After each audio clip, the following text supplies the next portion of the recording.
Calze piene di dolciumi, giochi e animazione, poi la tradizionale accensione della pira per il blues alla Veccia. Prato della Valle si prepara per la manifestazione che chiude queste festività, quest'anno occasionalmente anticipata al 5 gennaio per consentire sabato 6 il mercato. Intanto la Befana, o meglio le Befane, sono già arrivate in città. Tutti gli ingredienti per chiudere queste festività natalizie con una grande manifestazione. Avremo anche la Befana Special, quindi molto special, tanta confusione, tanto divertimento, sorprese per i bambini, per tutti, non solo per i bambini, perché ci sarà veramente qualcosa di speciale quest'anno.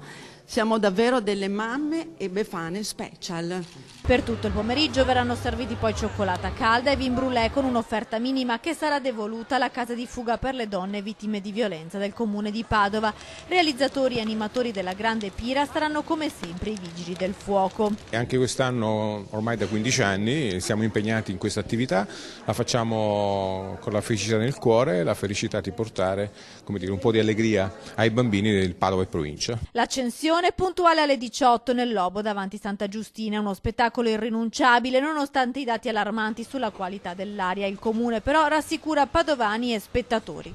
I materiali che bruciamo sono materiali che non producono fumi inquinanti, polveri inquinanti, ma tante sono le iniziative che l'amministrazione comunale sta mettendo in campo per contrastare l'inquinamento. La Befana, oltre a carbone e dolci, quest'anno ha portato anche i soldi per una nuova linea di tram.